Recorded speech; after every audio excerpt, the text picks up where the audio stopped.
Fortunately, on March 2nd, the voters of this district decided in their infinite wisdom to give me more time to work on that speech. Hey Chuck, put the mic on your... Oh, sorry, got a technical glitch here. How's that? Okay, well, never wanted to take a hint. I promptly sat down and started working on that speech about the American dream, taking some things that I said in the campaign, adding some other things, and I ended up with something that I was really proud of, full of eloquent prose about how the American dream today is being attacked, and how we conservatives for too long have been too reluctant to enter the marketplace of ideas to defend it. Then on a Saturday evening, 11 days after the primary election was over, I was at a restaurant with my wife, and I had an experience which put the whole thing in better perspective than anything I could have written, and that's what I want to share with y'all tonight. On the evening in question, my wife and I went out to eat with some old friends at Nick's Restaurant on North 19th Street. And at the end of the meal, the waitress came over who had served us very capably, and she asked for the bill, and I handed her my credit card. And she looked down at it and looked at me and said, Are you Chuck Wilson, the guy that's running for Congress? And I said, well, I was until a few days ago. And then she asked me a question that I really was quite surprised to get. She said, do you think the health care reform bill is going to pass? And I said, well, yeah, I think they have the votes. I think it's just a matter of whether or not they have the guts to do it. So, yeah, I think it's going to pass. So now get this picture. I'm in a local restaurant one evening, and I get a penetrating political question from a waitress that I'm still not entirely convinced is old enough to have a driver's license. But my political light bulb flickered on, and when she came back, I started asking some questions. How old are you? She said, I'm 18. Are you from Waco? She said, no, I'm from Mineral Wells, Texas. So what brought you to Waco? She said, I want to go to TSTC.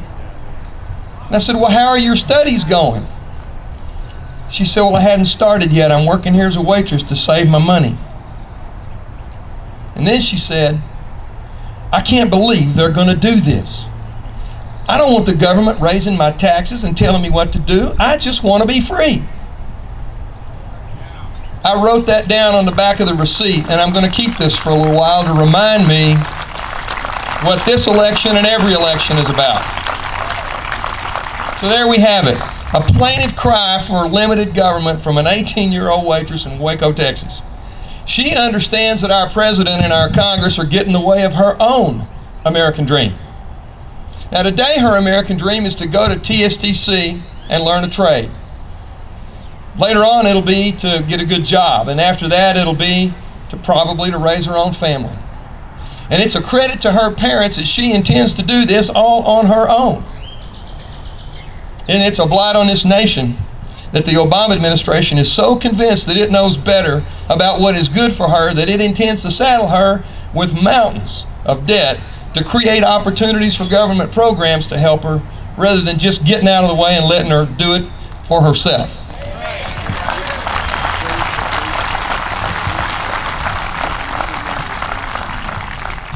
So that brings some questions that we all have to look at ourselves and answer when we look in the mirror in the morning.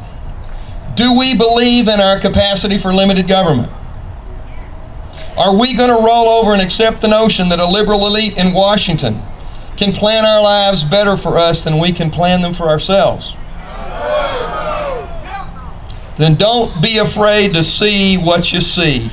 The American dream is under assault. And that brings the question that I asked often not too long ago. What are you going to do to protect the American dream?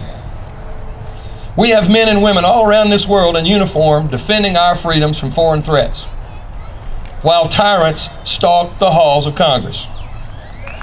We're talking about fellow Americans who are intent on redefining the relationship between people and government in ways that pervert our constitutional freedoms and threaten to undermine the soundness of our economy.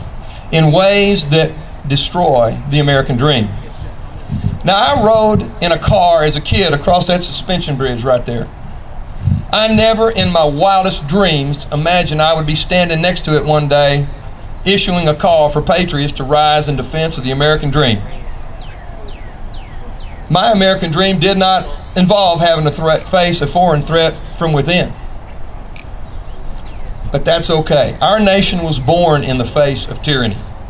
Our founders faced a far more daunting task than we face today, and they had a lot less to work with.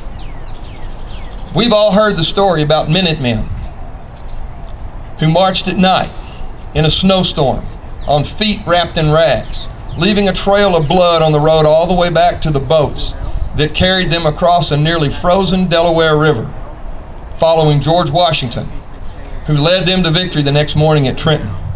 A victory which saved the American Revolution and launched the greatest nation this world has ever known.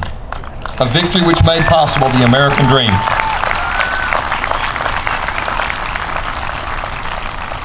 So we go forth from here with confidence, because this threat we face today will be defeated. But the road goes back through more than one election. We will never arrive at a destination where the American dream is secure. We must fight for it, and we must teach our children what it means and how to fight for it themselves.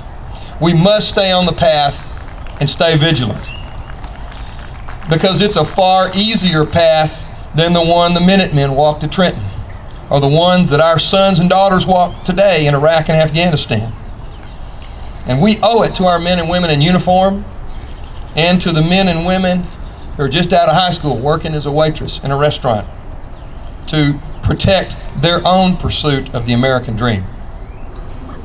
So remember, this next election is about something far greater than taxing and spending. It's about freedom. It's about the American dream. And we should get excited about the opportunity to defend it, because it's worth fighting for. Nothing on earth is as powerful as the moral courage of men and women rising to defend our founding principles: individual liberty, free enterprise, and a limited government that respects life, liberty, and the pursuit of happiness. As long as we cherish those things, our future is bright. So let's pull together. We will rebuild the greatness of America. God bless America, and God bless Texas.